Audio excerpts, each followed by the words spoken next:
హృదయ అంతరంగాన్ని పరిశుద్ధంగా మార్చుకోవాలని దైవజనుడు షాలెం రాజయ్య గారు ఒక వాక్యాన్ని బోధిస్తూ ఒక మాట మాట్లాడారు. ఆయన మాట్లాడిన మాట ఏంటంటే, బాహ్య సౌందర్యం కంటే అంతరంగ సౌందర్యం చాలా ప్రాముఖ్యం.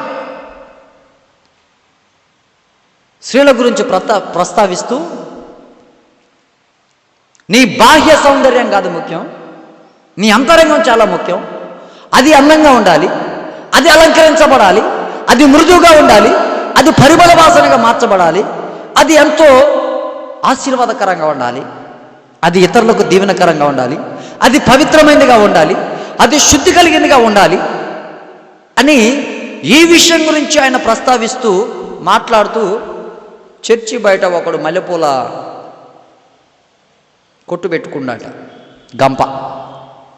ఆ మల్లెపూల గంప పెట్టుకుంటే పాస్టర్ గారు వచ్చి ఒక మాట అన్నాడట, బాబు ఈ మల్లెపూల గంప ఏడింది పెట్టినావు, అదేదో ఇంకెక్కడైనా పెట్టుకుంటే వాళ్ళు కొనుక్కుంటారు కదా, ఏడ పెట్టుకుంటే ఏడెవరు కొంటారు అన్నాడట. ఏదో బఠానీలో లేకపోతే ఇంకేదో పెట్టుకుంటే అమ్ముడుపోతుంది, కానీ ఈ మల్లెపూలు చర్చకు వచ్చేటోళ్ళు ఎవరు పెట్టుకోరయ్యా అని మరలా అయిపోయేటప్పుడు వెళ్తా అడిగిండట, ఏమన్నా బేరం అయిందంటే, ఒక్కరు కూడా కొనలేదు బాబు, ఎట్ట తెచ్చే మల్లెపూలు అట్నే ఉన్నాయి అన్నట. దానికి ఆ పాస్టర్ గారు అన్నారు కదా, అది బజారుల్లో ఆ మల్లెపూలు అంటే బజార్న ఉండేవాళ్ళు పెట్టుకుంటారని ఒక పాప సంబంధమైనటువంటి వ్యక్తుల గురించి ఉద్దేశించి మాట్లాడిన మాట అది.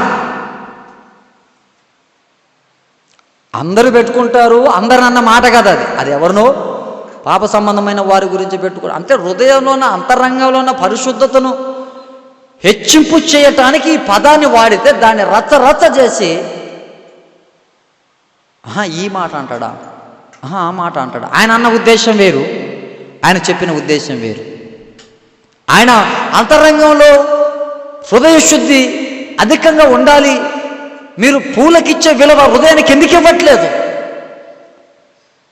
అదే మీ ప్రేమ వికసిస్తే, అదే మీ ఆత్మీయత వికసిస్తే, అదే మీ అనురాగం వికసిస్తే, అదే పరిమళంగా మార్చబడితే, దాని పరిమళం ఎక్కువ పైకి ఇంత తయారై మీలో పనికి మాలినటువంటి హృదయం, మీలో పాప సంబంధమైన తలంపులు, మీలో లోక సంబంధమైన ఆలోచన ఉంటాయి. అది దేనికి ఉపయోగం? ఆ ఉద్దేశాన్ని ఉద్దేశించి ఈ సేవకుడు మాట్లాడి దాన్ని రచ్చ చేసి ఆయన మీద కేసులు పెడతాం, ఇట్ట చేస్తామని రకరకాల మాటలు. హృదయం బాగుండాలనే ఒక ఉద్దేశంతో చెప్పిన మాట అది. హృదయ అంతరంగం బాగుండాలని చెప్పిన ఉద్దేశం మాట అది. క్రైస్తవుడు బాహ్యానికి బాగుండటం కాదు, అంతరంగాన్ని బాగుంచుకోవాలి, అంతరంగాన్ని పరిమళ వాసనగా మార్చుకోవాలి, అంతరంగాన్ని సువాసనగా మార్చుకోవాలి. పూలతోటో ఇంకా లోక సంబంధమైనటువంటి అలంకరణతోటో ఈ అంతరంగాన్ని గొప్ప చేసుకోవటం కాదు. నీ హృదయం పరిమళ వాసనగా మార్చాలి, అది దేవునికి ఇష్టమైనటువంటి వాసనగా మార్చబడాలి.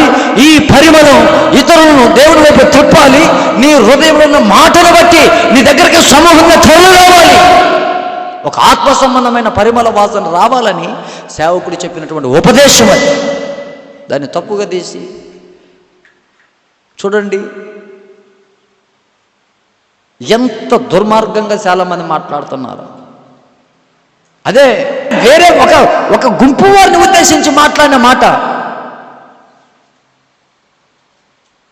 యావత్ సమాజాన్ని ఎట్లా అన్నాడని చెప్పేసి దాన్ని అంతా చేసి ఆగం చేస్తారు. అసలు ఎందు గురించి మాట చెప్పిన అనుకోవచ్చు కదా, లేదు. ఈరోజు పరిస్థితి ఎలా ఉందనంటే, నిన్ను ఈ జీవితాన్ని సరిచేసుకో అంటే సరి చేసుకోమన్న వాడిని ఎత్తి చూపెట్టేటువంటి లోకం తయారైంది. ఈరోజు మన జ్ఞానం మన జీవితానికి ఆశీర్వాదకరంగా మార్చబడాలి.